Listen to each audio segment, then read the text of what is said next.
দর্শক, আপনারা দেখতে পাচ্ছেন যে আজকে সারা বাংলাদেশে শেখ হাসিনা বাংলাদেশ ছেড়ে পলাতকের কারণে কিন্তু আজকে সারা বাংলাদেশে বিজয় মিছিল শুরু হয়েছে। আপনারা দেখতে পাচ্ছেন এখানে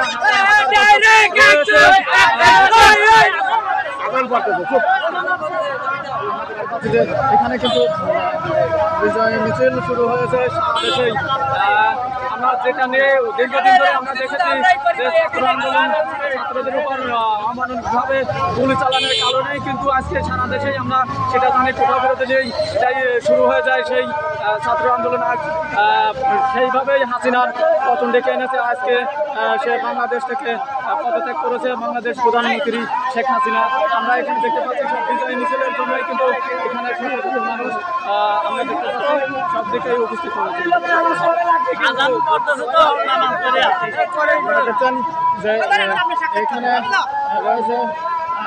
আসসালামু আলাইকুম। আপনার কাছ থেকে আমরা কিছু বিষয় জানতে চাই। কিছু বিষয় আসলে 20টা বছরের মানুষের এই চাপা কষ্টটা আজকে উল্লাস করতেছে। হ্যাঁ, এই যে মানুষ নতুন করে স্বাধীনতা ফিরে পাইলে, ৭১-এর স্বাধীনতা তো স্বাধীনতা মানুষ ফিরে পাইছিলেন না। আজকে সেই স্বাধীনতা মানুষ নতুন করে ফিরে পাইলে বাংলাদেশের আপনা জনতা সবাই মিলে, রাজনীতি মহল, ছাত্র সমাজ সবাই মিলে এই দেশ স্বাধীন করা হয়েছে, স্বৈরাচারের পতন করা হয়েছে। আমরা সবাই আল্লাহর মধ্যে খুশি।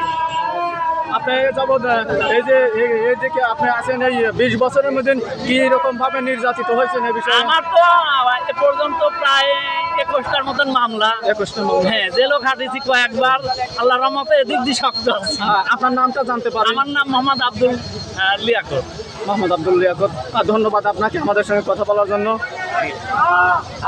ভাই ডায়লগটা দিলাম না, আজানের পর আমরা আমরা দেখলাম যে এখানে আমরা ছাত্ররা ভাই সব পারি ভাই, আমরা দেশের সাথে নামছিলাম, দেশ জয় করে ভাই বাড়ি ফিরছি ইনশাআল্লাহ। এখন হাসিনা আমাদের ভয় দেশ ছাড়ছে, বুঝতে হবে ভাই, ছাত্ররা সব পারে ভাই। আমরা চাইলে দেশ গড়তেও পারি, দেশ তুষ করতেও পারি ভাই। মুখে যে শুনলাম আজকে কিন্তু সবাই কিন্তু আপনার বিজয় মিছিল করছে। আর সবাই আমরা যেটা এই ছাত্র আন্দোলন থেকেই শুরু করে শেখ হাসিনার পতন ঘটেছে, আপনারা সেই বিষয়টাই দেখতে পারেন প্রিয় দর্শক।